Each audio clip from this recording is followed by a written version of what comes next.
नमस्कार प्रेक्षकांनो, मालिकेच्या पुढील काही भागांमध्ये आपल्याला खूपच जबरदस्त असा ट्विस्ट पाहायला मिळणार आहे।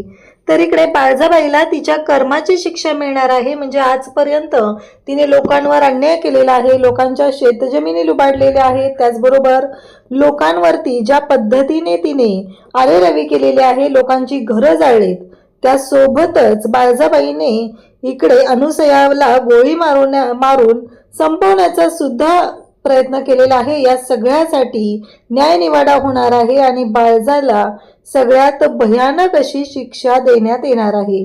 तर नक्की ती शिक्षा कोणती असणार आहे, काय होणार आहे, ते आपण या व्हिडिओमध्ये पाहणार आहोत। त्यासाठी व्हिडिओ शेवटपर्यंत पहा।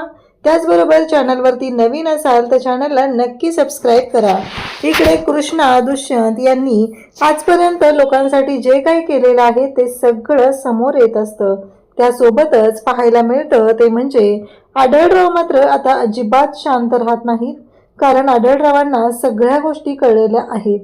तर इकडे जेव्हा बाळजाबाई आता ह्या सगळ्या गोष्टींच्या बाबतीत बोलत असतात, बाळजाबाईंना खरं तर त्रास होत असतो। त्यांना कळतच नसतं की काय होऊन बसले। ह्या कृष्णीला आधीच संपवायचं ठरवलं होतं, ह्या कृष्णीला एकदाच संपवलं असतं तर सगळ्या गोष्टी माझ्या मनाप्रमाणे झाल्या असत्या, हे सगळं बाळजाबाईंच्या डोक्यात सुरू असतं।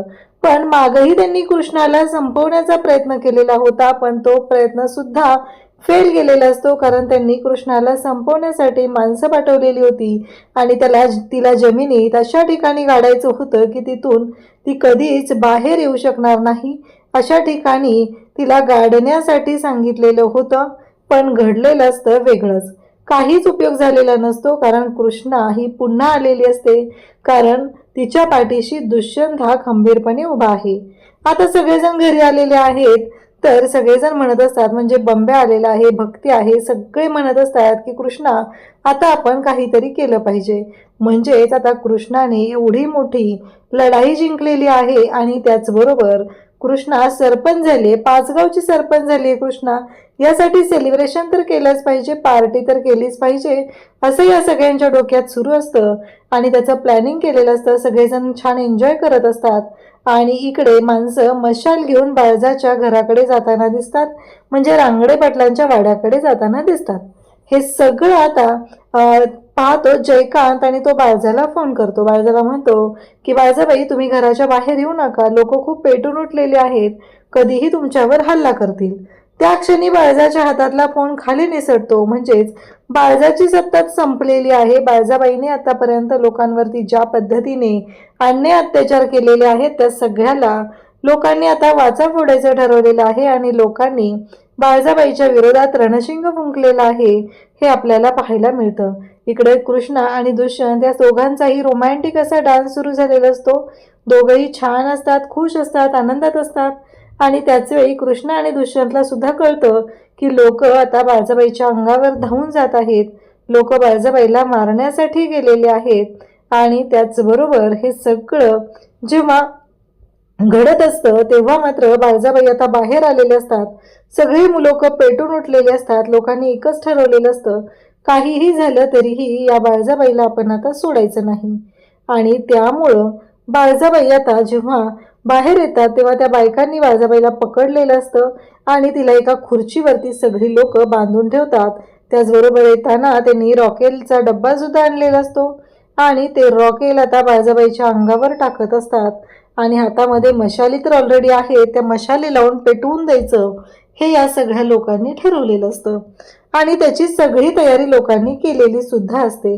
बाळजाबाई मात्र आता खूप घाबरलेली असते। बाळजाबाईला कळायचं बंद होतं, हे सगळं काय होतंय, या सगळ्यातून काय होणार आहे हे बाळजाबाईला कळतच नसतं। बाळजाबाई घाबरून जाते आणि बाळजाबाई म्हणत असते की नाही, मला या सगळ्यातून स्वतःला बाहेर काढलं पाहिजे।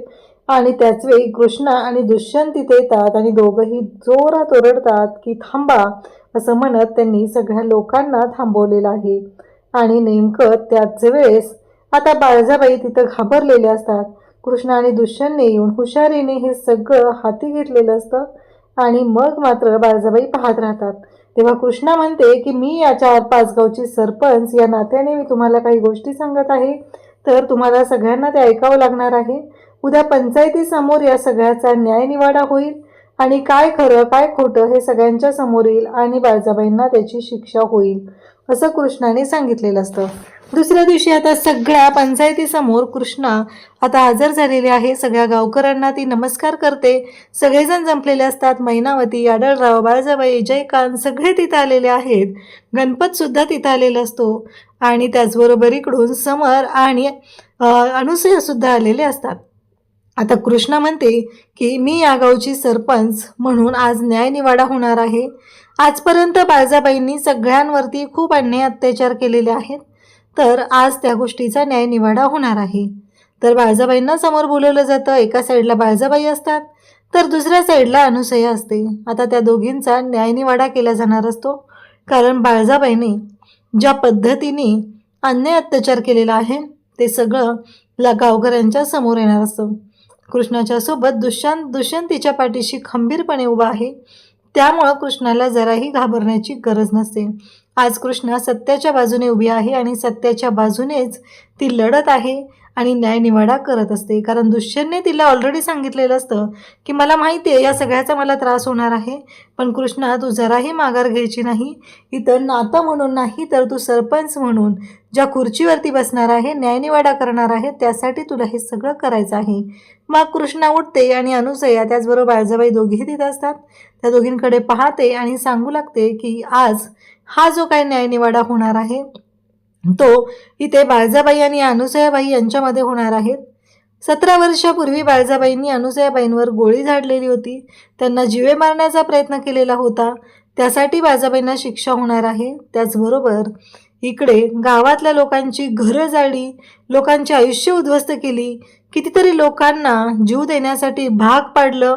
कर्जाचं व्याज ह्या सगळ्या गोष्टीमुळे लोक दबून गेलेली होती. बाळजाबाईंच्या उपकाराखाली दबलेली होती, म्हणून इतके दिवस ती आवाज उठवू शकत नव्हती. लोकांचे आयुष्य उद्ध्वस्त केलेले आहेत. या बाळजाबाईंनी खूपच घाण केलेली आहे. ती घाण तर आता साफ केलीच पाहिजे असं कृष्णा सांगते आणि त्याच वेळी बाळजाबाई पाहू लागतात. कृष्णाने तिथे खराटा घेतलेला असतो आणि तो खराटा बाळजाबाईंच्या हातात दिलेला असतो आणि सांगितलेलं असतं की अख्खं गाव झाडायचं आहे आणि या गावात जी जी घाण केलेली आहे ती धुवून झाडून टाकायची आहे. ही शिक्षा कृष्णाने बाळजाबाईला दिलेली आहे.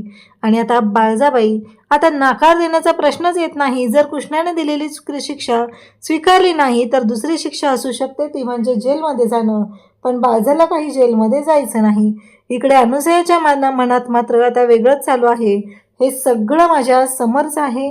या सगळ्या रांगडे पाटील प्रॉपर्टीचा एकटा मालक माझा समर आहे, एवढंच तिच्या डोक्यात सुरू असतं. आता बाळजाबाईंनी खराटा घेतलाय आणि सगळ्या गावातनं झाडू मारायला सुरुवात केलेली असते. सगळे गावकरी पाहत असतात. त्याचबरोबर कृष्णा त्याचबरोबर दुष्यंत हे सगळे सुद्धा बाळजाबाई बरोबर असतात. बाळजाबाई मात्र आता झाडू मारत असतात. झाडू मारून सगळी घाण काढत असतात. ज्या बाळजाबाईंनी घरातला कधी पाण्याचा तांब्या उचलला नाही त्या बाळजाबाई आज गाव झाडत आहेत. ते पाहून सगळ्याच लोकांना नवल वाटू लागतं. अशाच अपडेटसाठी चॅनलशी कनेक्ट राहा. थँक्यू.